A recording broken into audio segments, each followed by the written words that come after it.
Guys, so this video is really just speaking about religious organizations. I think I did things in the wrong order, but I have to kind of do things based on where I'm at, what my spirit leads me towards speaking about every day.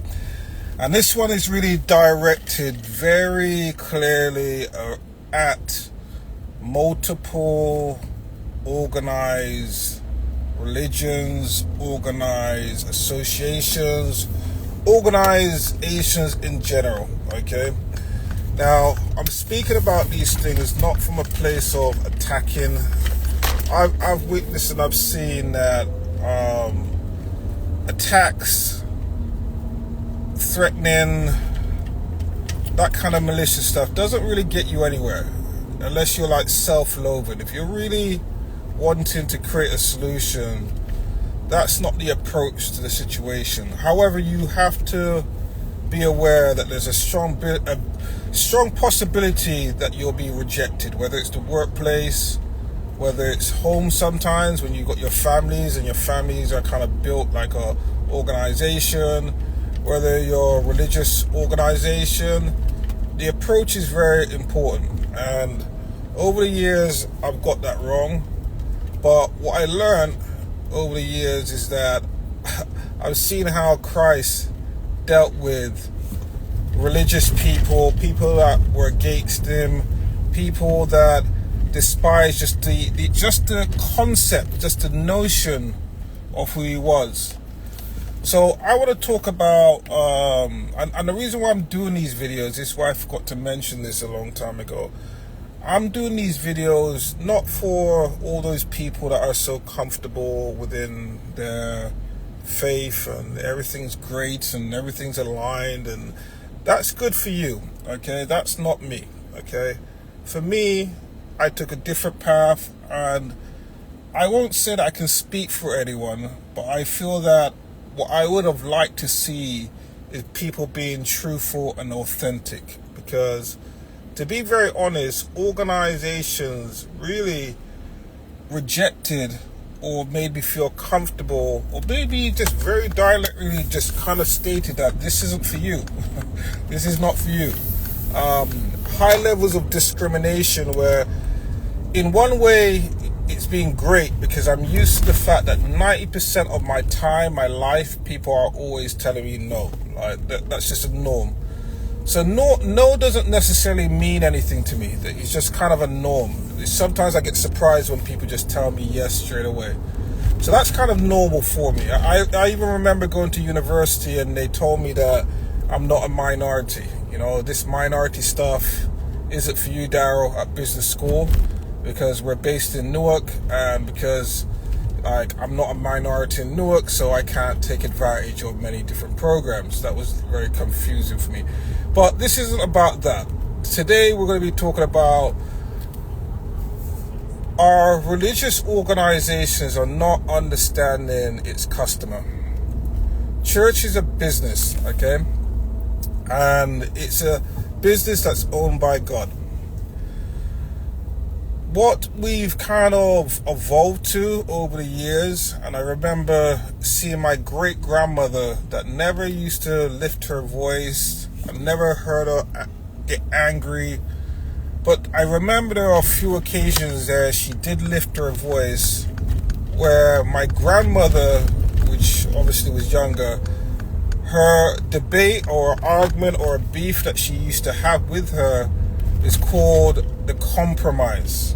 Every generation goes for a compromise. So my grandmother would have been a baby boomer, and the baby boomers are really one of the toughest generations that ever lived. Like, there's a vast amount of them at the moment. There's a lot of them retiring at the moment, a lot of dying right now, but they are probably one of the strongest generations that lived. And she kept on talking about this compromise. I really just didn't understand it till I got older, and now seeing the consequence of that compromise, meaning that our older generation had less, but they were able to do more. I'll say it again. Our older generation had less, meaning that they didn't have resources, technology, money, all this stuff. But I saw my grandmother's generation where she bought her house, paid off for it cash. She even planned her burial maybe 15 years, 20 years beforehand, bought her plot, retirement money, pension money, all these things in advance, whereas like they had less, but they were able to do more. So they were able to build more, they're able to do more. You look at some of the organizations that we have right now, buildings or whatever how did all these people were able to build all these infrastructures? When we look at the most of the houses that we're selling right now, 1900s, 1930s, like what happened to us in the meantime? So that's what I thought about. So let me go back to explaining something to people that are very comfortable and well seated within religious organizations, where there's something called the Great Commission. And not all churches, because like I said, I've had a number of years of seeing very positive things. The kingdom is very, very healthy. I've experienced a lot of business people that demonstrate their faith while I was like, oh, this God thing, this Christ thing is real, where I've experienced and demonstrate things. I've seen zero bank account and then all of a sudden we're buying houses. I've seen and I've demonstrated that over and over again. That's something that people don't talk about, the demonstration of their faith in regards to being able to execute, trust God, abundance, fasting, praying. A lot of that is not spoken about. So like I said, churches are a business, but they don't understand their consumer. Where the harvest is ripe, but they don't understand their consumer. So they keep on having these conversations with people where you refer to people as sinners, where Christ didn't refer to people as sinners. He referred to them as manna. So when you put them in this bucket of they're bad sinners or they're bad people, I was one of those people that really, really disliked you. My only temperament has changed, and I probably should do a separate video about it, just to tell you that I understand the spirit of hatred. Because I used to hate Christians. I'm being honest with you. Only some of it has changed where I've learned to hate the spirit. But what it is what I disliked was, if you're a police officer, you behave like a police officer. If you're a criminal, be a criminal. Yeah? If you're a soccer player, be a soccer player. Don't try and freestyle it, remix it with all of the above. It's confusing. Like, live what you say you're going to do. Like, just be what you're going to be. Like, stop this confusion. But here's the main thing that the churches don't understand, okay? The church is a business where all the things that have been put in place generation over generation, the things that we use in business today, lead generation, prospecting, all these things came out of religious organizations. But the difference between Christianity and other organizations is that you don't see Muslim people out there recruiting people. You don't see Jewish people out there recruiting people because they don't have to. They understand that they are being built on their doctrine, whereas we got it wrong, where we're more salespeople looking for the next customer, not retaining your customer, and not understanding the product that you are offering, not selling. You don't have to sell anything, you could attract. And those are the kind of basic principles. So let me run through some stuff. And this is especially for the leaders, because a lot of our leaders are failing us right now. They're overconfident, they're conceited, wrong heart posture, don't have no love for anybody, not even themselves and their family. I understand that, and I'll do another video about that, of how leaders are being treated. But my message to the leaders are very simple, okay? And this is where it's simple. When you go and sign up for something, I'm a real estate agent. When you go and sign up to do real estate, you understand that, you know what, people don't really like real estate agents. They pretend like they do, but they see us like used car salesmen. That's just what it is. That's the levels. So you gotta understand that if people disliked, hated, wanted to kill Christ, what you stand for, wouldn't you understand that you're going to receive the same kind of backlash? Secondly, you have clear indications of do not curse the people. If you don't understand that, keep on looking at what Moses did. Moses was a great leader, but not great on some levels. He had deficiencies. But you get to a stage where you get so frustrated with people that you get to a situation where you lose your own salvation and you don't even make it to the promised land. Just because of feelings, emotion, and flesh. So stop putting yourself in that situation. Grow up and level up, because what it is, I have a lot of leaders around me and I'm having the same annoying, frustrating conversation that aggravates me, because it's a growth issue. Growth issue where you got to get to a stage now where you got to understand the people are different. The people don't need you in the capacity that your grandparents needed you and whatever. You have to grow and evolve.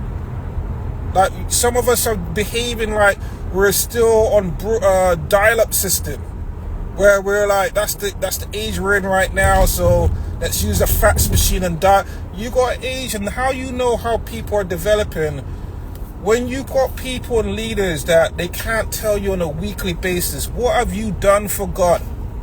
Remember, that's the salary you're collecting to do God's work.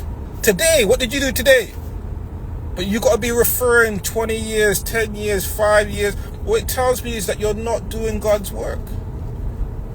So yes, a lot of organizations, the responsibility of what you have is more than it was before, because some churches have more responsibilities. However, the framework of church has been mastered, it's been done.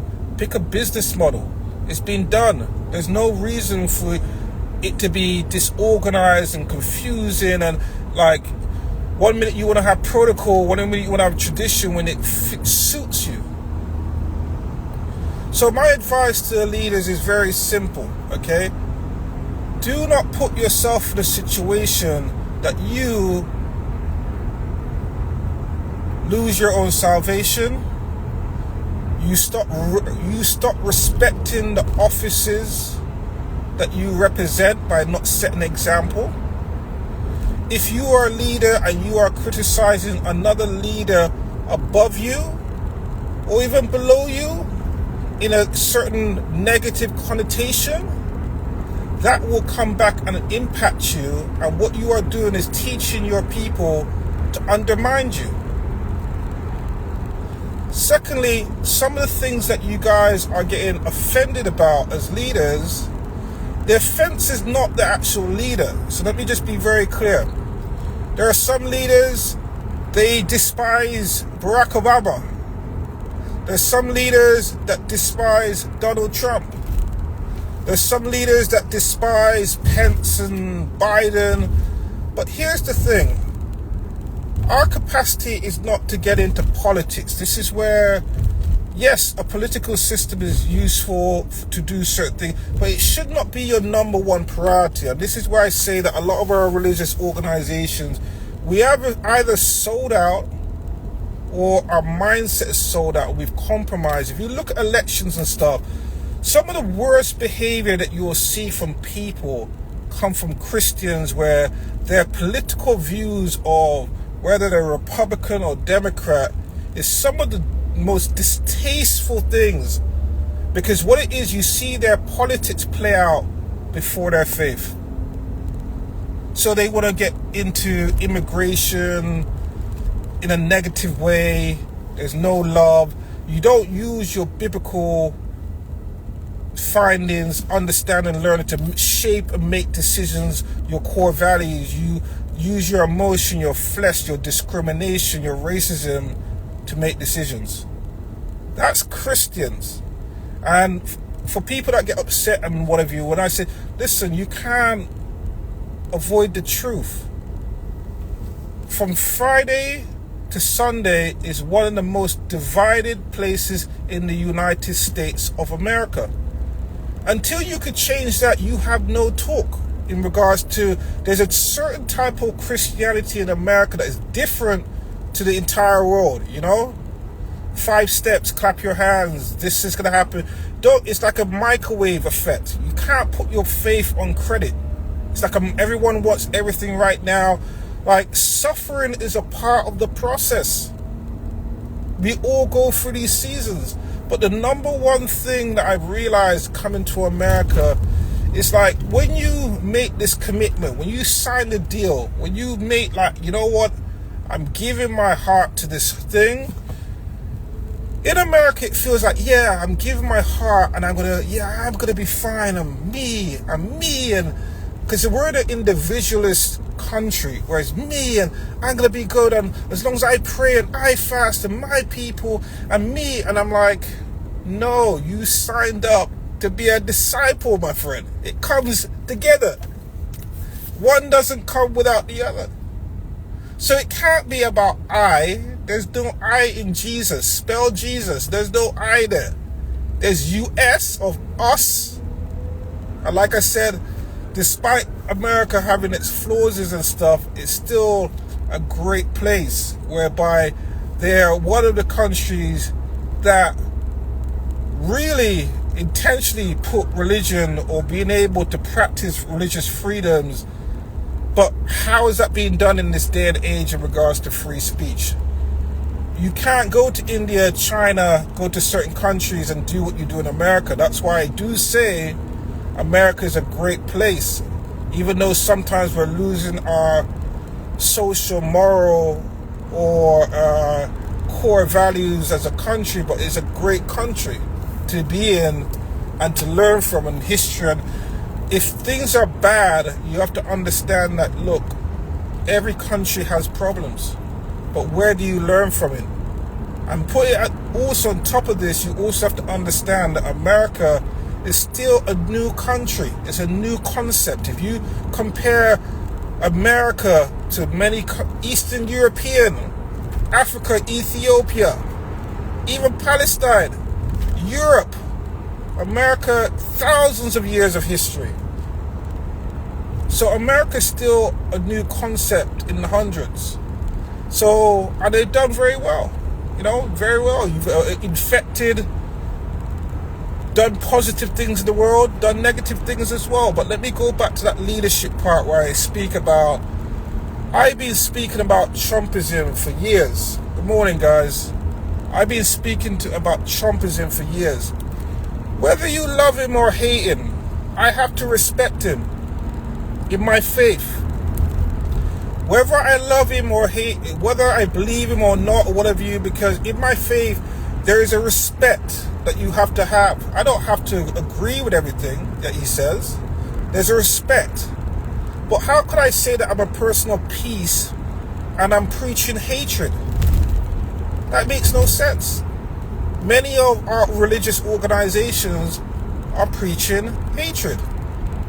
So when I say to people that our religious organizations have to grow up similar to what the world is growing up. America is behind with technology. That's a fact. You make the equipment, you make some of the microchips, but you're behind. But our religious organizations, our mindset has to change. So I'm going to say something that is very kind of outlandish in regards to where it is. I feel that Donald Trump has done a lot of great things for religious organizations. Conversations within religious organizations in America, certain places it couldn't happen. And if you look at the run-up towards Kamala, like, the conversation was getting weird. Like, weird meaning it was offensive for every type of religion, the propaganda, the what was being pushed upon us and our family and our children to accept all kind of, my kids didn't even know who they are, these different names, and it was crazy what was being pushed. So what it is, I say to people that get offended by Trump is because they see themselves in Trump. or they see what it feels like to be on the other side of it. But I have a bias because, like I said, I've been in real estate 20 years.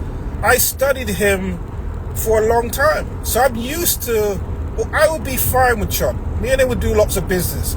Trump reminds me of many Christian pastors. I've said this, people get annoyed, some people say amen. He reminds me, so it's no different. He's a man that is after his own salvation. The only difference is that people are not telling him the truth and holding him accountable. And then you could even see that his insecurities, that he's looking for help. But our religious leaders don't do that. They get into all this other stuff. I'll give you another example, seeing that you may not want to talk about politics. Let's go about music, okay? I'm not really a fan of rap music. I'm just saying to you where it started off. Most people don't understand it was a Jamaican that created rap music. Do your research. Through that, our music of culture in Jamaica is about liberty, vibration, positivity. When rap got hijacked as a way to systematically affect and make people violent and angry, discredit, disrespect our women, I was done. I don't even like hearing it. Like, if I hear it without the lyrics and what have you, because I'm a Caribbean, we like some movement, any music. It could be Arabic music. If I feel a beat and what have you, is a rhythm. But the context of the things, I rather turn it off because what it feeds into my psyche isn't anything positive. Most of them ain't anything positive. It's just repetition of nonsense. So I don't really like rap music. But the reason why I bring this up is that I want to give an example of a specific person, Kanye West. Kanye West, whether you love him or hate him, eccentric, all the other stuff. But here's where us as people of religion, I'm not just even Kanye West, I could go through Puff Daddy, I could go through all these different people that go to church.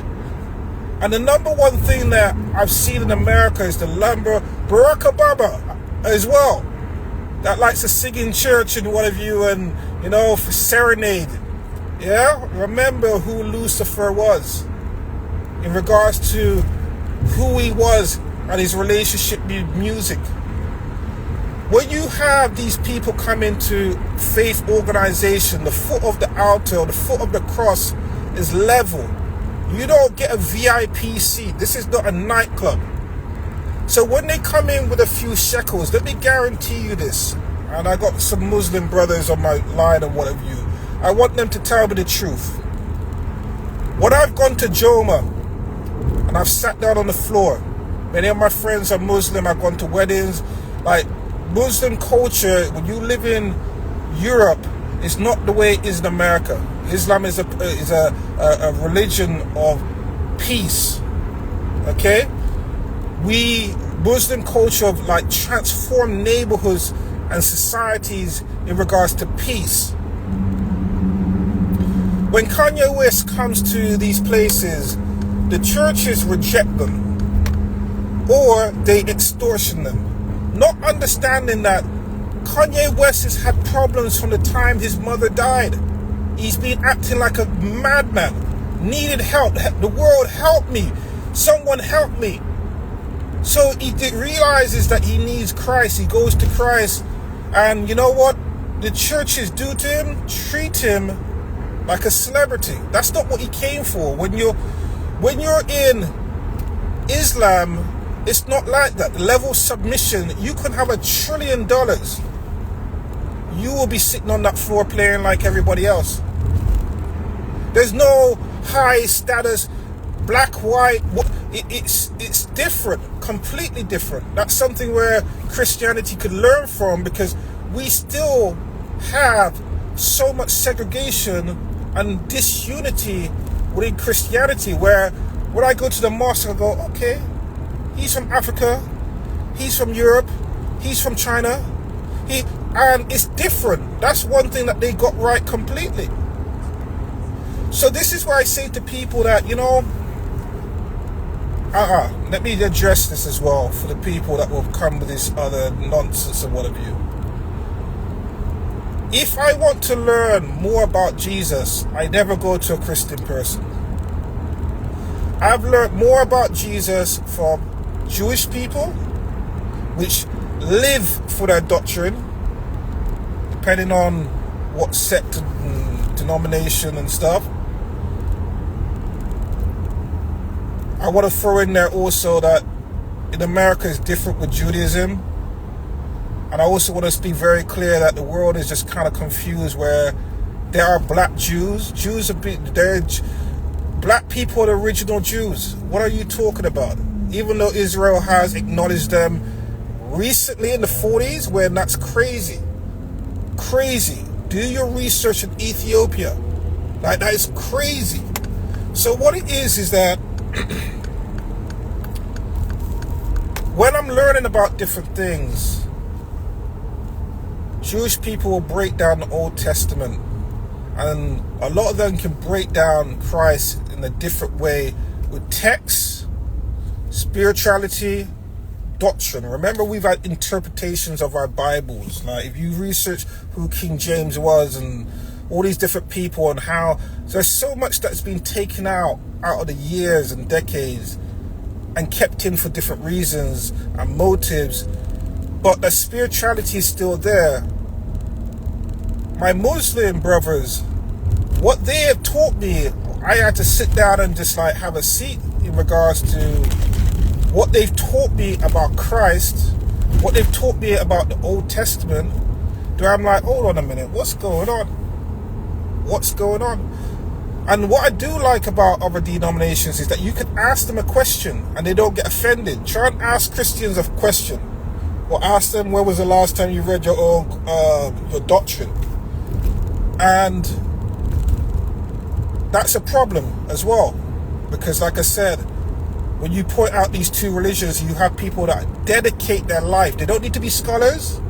Like I said, if you go to areas that I've grown up in, like, dedicate their life 5 times a day prayer, always reading their doctrine. I don't see that in Christianity. I see a few people, missionary, what have you, and I haven't been all over the world, and I don't want to pretend like I can talk for all, but there's a level of conviction, of foundation, of knowing who you are and who you ain't, and that's what the problem is at the moment, where it's like a freestyle. Like, when I go to the churches, some of the churches, it reminds me of like a nightclub. I start feeling weird, like the lights and stuff and flashbacks of the past, you understand? So I'm just saying to you, I want to share that because there's people that are undecided in regards to where their heart is at the moment. The truth will make you understand that, you know, none of these problems are new. Nothing's new under the sun.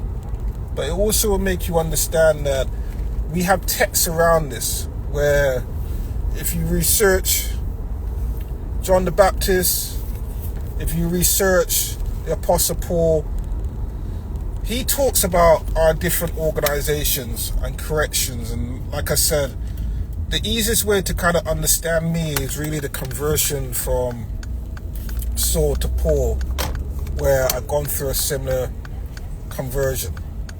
But if you think about our faith or Christianity, what would it have been like if we didn't have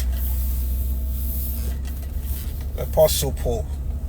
What would it be like? He was a super Jew, he was a super Greek, very learned.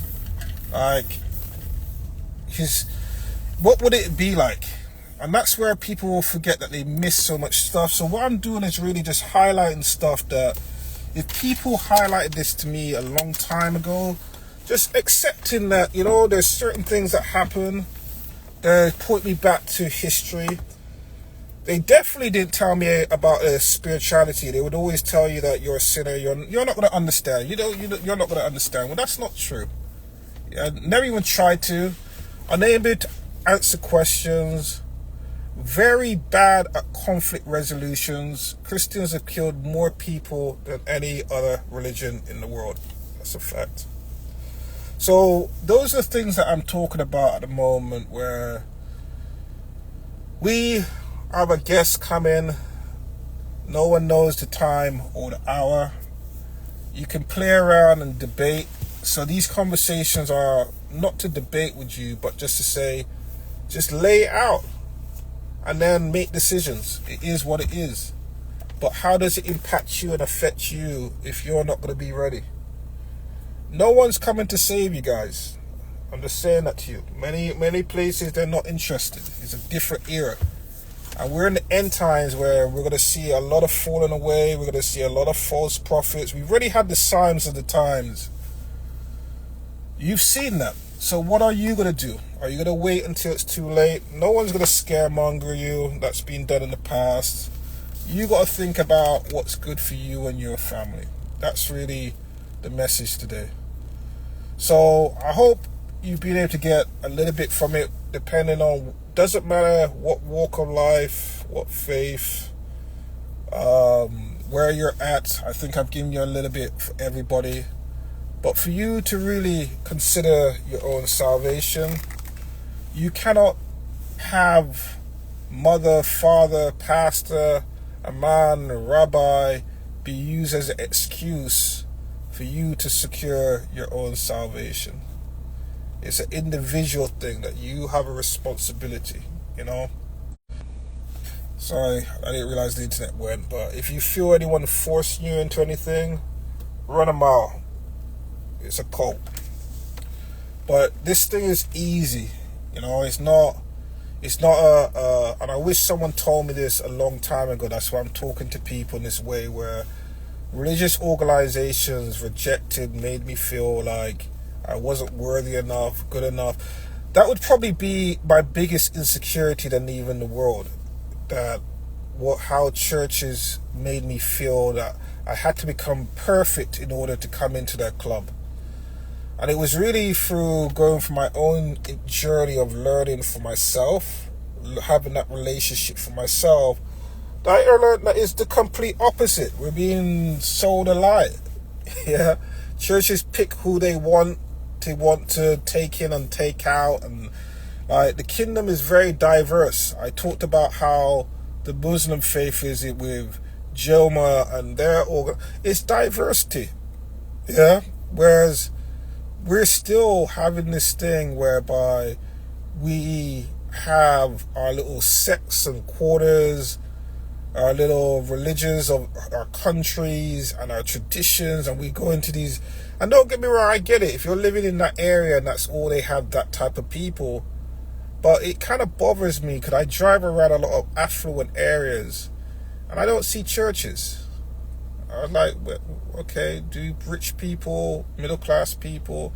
I see a few old ones for the old, but do they not? I don't know. So what I'm just saying to you, I'm just putting it out there. These are conversations people want to know. They're looking for a home, and there's a level of arrogance that the church has where they feel that they are the reason why people are committing their life to Christ, and that's not true. A lot of people have that thought process before they even get to church, that they want to explore spirituality, they want to be a better person. There's lots of great people out there that are not Christians and doing better things than Christians and what have you. And I say to them, it's only a decision, it's a split decision those people just need to make. But are our churches ready for those people? Are we ready and equipped for it? Do we have enough food for those people? Do we have enough support? Do we have enough power spiritually to help, not control? Because the proposition of our religious organizations need to grow, mature in many different ways. It matures when you want money and you want to collect money, but it's not maturing in other ways. Very disorganized. God's house isn't disorganized. You understand? So, and also, I look at the Mormon faith. They have a hedge funds. How many churches have hedge funds to advance what they're doing? You go to the mosque and they have internal financial systems. You go to the synagogue. When have you seen a Jewish person in Bank of America, TD Bank? Even even Muslim people, how many of them have you seen in the bank? They don't need to subscribe to the world. They have their own systems. But us as Christians, the banks love us on a Monday. We just take our money and just prop up the same world that some of it is fighting against us as a system. We prop it up. Just because we don't want to put in the work to put in infrastructure. There was a time where churches used to be the bank. We were the biggest landlords, and still are in some ways, some countries, the biggest landlords. But this new generation and the generations before me and we just become, our priorities have become wrong, whereby we look at it as money, assets. These people are buying and building businesses to prepare for us today, or where are the orphans going to go? Where are the single mothers going to go? Where are the people that are destitute going to go? That's why they were buying up all these assets and stuff. But we don't see it like that. We see it as money making, cash flow. So those are some of the fundamental things that I'm just pointing out, just to make people aware that we acknowledge these things. And in order to fix them, we have to be honest about them. We have to speak about it. We don't ridicule. We learn from the past. That's where the maturity comes from. It's a learning lesson for not just ourselves, but for the next generation to come as well. So I hope that's helped. Like I said, I've chopped up a lot today. Wasn't anticipating to do that. But I feel that it's necessary to speak to the churches that do not understand their customer. People want God. They don't want you. But you are part of the doctrine in regards to fellowship. But they don't want this organized religion, control, all that stuff that the world used to do has grown up. It doesn't work anymore. Governments can't control people the way they want to. They want liberation. They want Christ. They want God. So the reason why they're not joining you is not that they don't want God. They don't want you. You have not grown up. We are dealing with big problems, issues out here. We're not delusional and hiding under a rock. So we need God more than ever. That this is not a game for us. We're not playing. But if we go into churches and see that like a little thing hits you and you breathe on you and you're falling over and you can't even handle what we deal with it in like 10 minutes of our life, you have no purpose and use. You don't have the power, the authority, the capacity. You just don't have it.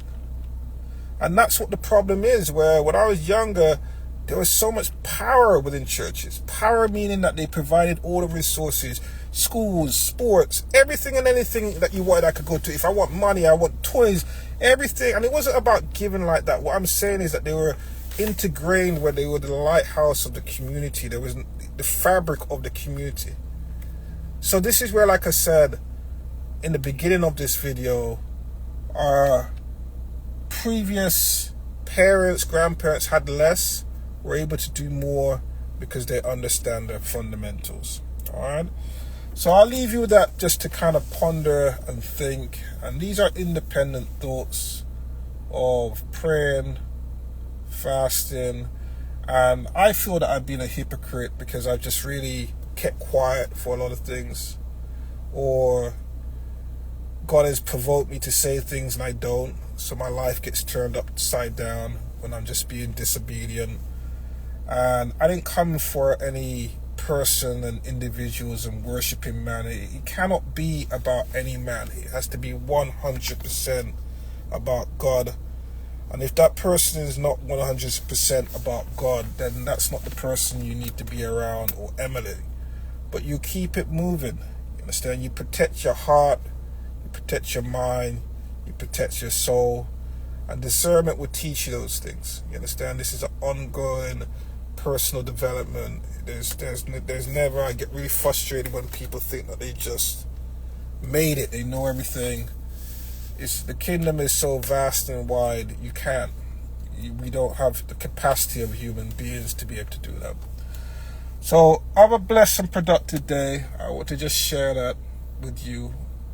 And what I'm doing is kind of preparing a certain audience to be able to think differently.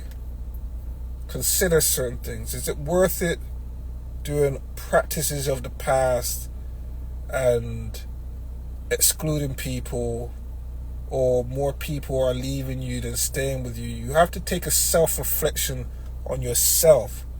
But stop blaming your pastor and leadership. The problem is us, our behavior. When they're doing what they got to do in the pulpit, what are you doing when after as a disciple? Like, the pastors are arrogant. They're taking responsibilities for things that they don't even understand. They're not being honest. They need to really come off that high throne and really do some market research and understand the levels, what the real problems are, that they are spiritual problems. That's why there's so much offense. Things need to be broken. Understanding what real deliverance is, and if you don't, go and get help to understand these things. You're going to need it if you're going to want to support people. So I want to just leave that with you in regards to just having a conversation. I like to open these conversations. I realize now that people are listening to these conversations I didn't know previously before. But just creating environments and environments to have open conversations without people judging, fighting. You can be wrong. You can agree to disagree, but it doesn't mean I have to hate you. That we need to stop doing that kind of stuff. You understand? Sometimes we should have food for thought, and we shouldn't make our race, our creed, our religion, religious practices divide us, because we all bleed the same color. So I just want to leave that with you today. I hope that helps someone today in regards to just something different. You know, when you watch TV, there's just so much propaganda and nonsense. I thought I'd just say something different. So let me just hail up everyone. So good morning, Les Gamoli. Sorry if I butchered your name. Catrice, Raleigh, John, good morning. Sabas, real estate, good morning. So I've got a couple, whoever I haven't said good morning to, I apologize for that, but I wish you good morning as well. So have a blessed and productive day. I woke up this morning, I'm happy and grateful, I'm blessed. I had the opportunity and privilege to wake up this morning. I pray that you will all have fantastic days. Wherever you are, I pray that your siblings will be safe as they're going in and going out. I hope that you have productivity in your, not just a thought process, but in your application and execution. I pray that you will be uplifting to society in regards to what you are doing, how you are going about things, being transparent, authentic. We all make mistakes. People will forgive you and they will work with you. People will be patient with you. People will love you if you be authentic and show them what your heart really is. Not everyone will understand your heart, but within time, if you be authentic in who you are, in time your character will show. That will always overcome any problem. I pray anyone that's experiencing any health issues, any pains. Loneliness in America is something that is a huge problem, where it's a pain. It's a pain where it's leading to like internal issues where people are lonely, and because of that process, they're feeling pain that causes other ailments. I pray that you will have peace and comfort in this time. And to everyone that is experiencing any bereavements, I pray that God will strengthen you in this time here and console you and your family. But I encourage you to think about all the positivity that person has provided in your life and contributed, and celebrate their life. And also use it as a time of reflection, introspection in regards to your own life, of understanding that we only get 24 hours in a day and we should be grateful for it, and make use of the time that you currently have on earth. So use that time as a time of introspection, and to be able to evaluate where you spend your time, as your time is your life, and preach love and peace and harmony. So have a blessed and productive day. I'll speak to you soon. Take care.